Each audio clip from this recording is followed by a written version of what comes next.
Hi, everybody, and welcome back. About 5 days ago, it was reported that police are currently considering bringing charges over the Princess Foundation's Cash for Honours scandal.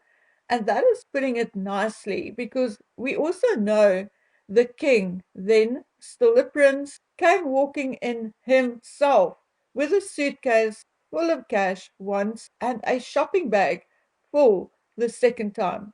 So, yes, certain parts of the public may prefer to blame it all on Michael Fawcett, the Trust CEO at the time, a man so close to Charles that he was deemed untouchable. But truth be told, it would be a travesty of justice if he, and he alone, is charged. And we all know now that Charles is king, he can't be charged by his own court.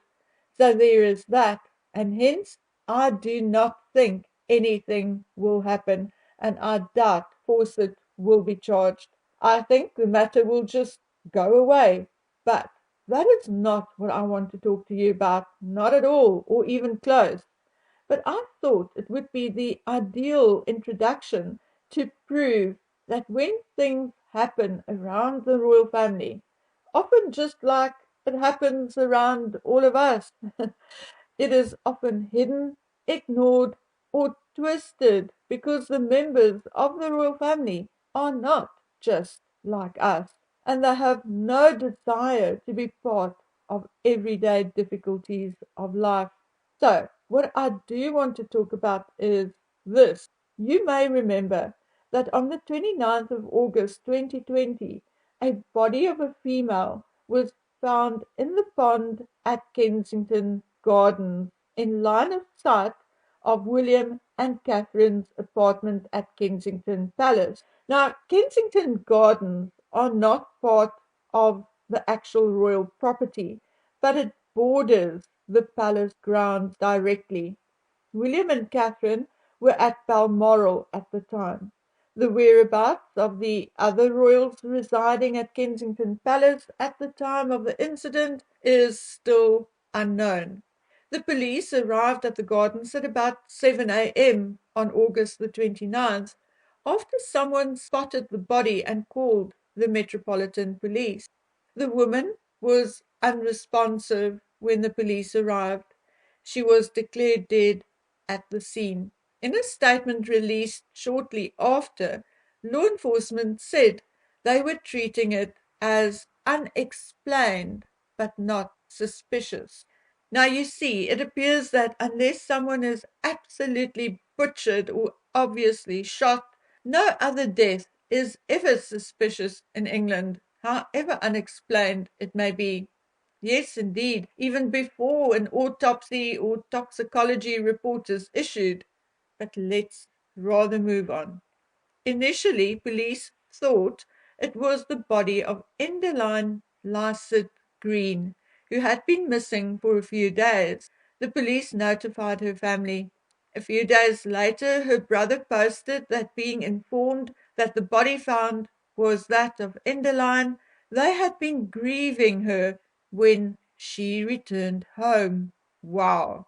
And this is the famous Met Police. No DNA, no dental records, nothing. No, they just assumed it was Enderline Green.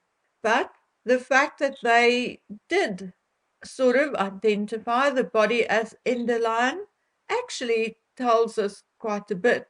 Kensington Gardens and the round ornamental pond is not off somewhere in a rural area. Kensington Gardens is right slap bang in London and frequented by people daily, walkers, joggers, people on their way to work, some just sitting on a bench and watching the passing parade. It is thus highly unlikely that the poor woman was in that pond for very long. It is also not a river, so she did not float into the pond from somewhere else. Without more information about the state of the body, we have no clue how long the woman was there, but we can assume that it wasn't too long.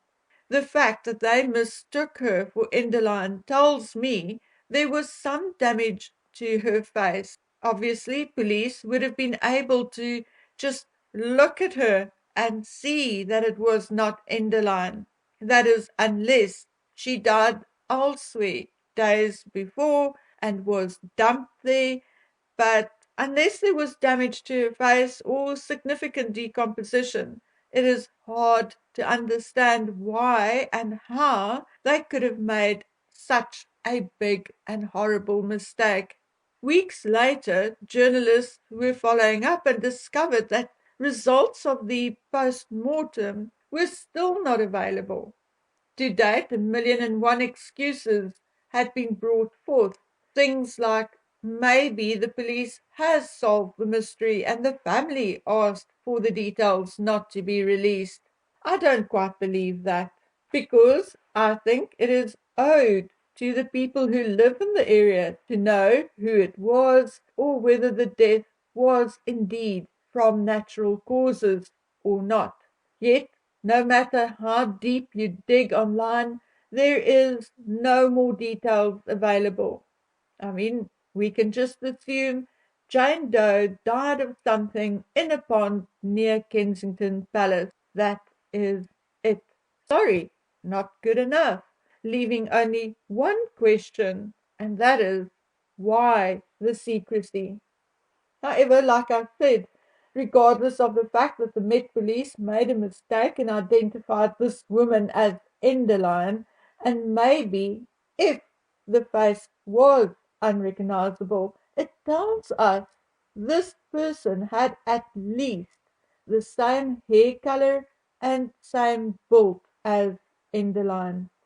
Now, please understand that the British monarchy is technically the second biggest landowner in the world. So, to have dead bodies turn up on or adjacent to any of these properties is maybe not such a large stretch. So, let's talk about the young woman found dead on the Queen's Sandringham estate. 17-year-old Elisa Dmitriev, a Latvian immigrant, was reported missing on the 6th of September 2011, and her body was found by a dog walker at Amner on New Year's Day. Two men aged 28 and 31 were arrested but let go due to insufficient evidence. It was later found that Elisa was at a party at a beach car park in Sandringham on August 31st. Although it's not said how Elisa died, police did say that she died within days of her disappearance. Although Elisa's body had been found less than 4 months after her disappearance, and yes, decomposition must have been fairly advanced, police stated that they could not determine cause of death due to the advanced decomposition. Yet these days, anthropologists, along with other people in science and the medical field, can indeed determine the cause of death, sometimes even 50 or 100 years after it happened. In 2014, a little more came out at an inquest. For instance, she was last seen with two Lithuanian men, Robert Lekusius and Lauras Boyko. They were arrested. Fibers from Elisa's clothing was found in their vehicle, but there was absolutely no other evidence. They admitted to having picked Elisa up, but according to them, they drove back to the party and dropped her off there. When they were due to appear as witnesses at the inquest in 2014, they did not appear and could not be found. To this date, this case remains unsolved. Like I said, none of this is strange, really, due to the size of land and properties belonging to the monarchy, whether personally or on behalf of the crown. The only strange thing about this is that neither case had been solved, and in both cases, police made huge mistakes, glaringly obvious ones. Strange, very strange indeed. In the next post, I'll bring you some more mysteries linked to the royal family. So until then, please take good care of yourselves and each other. Bye.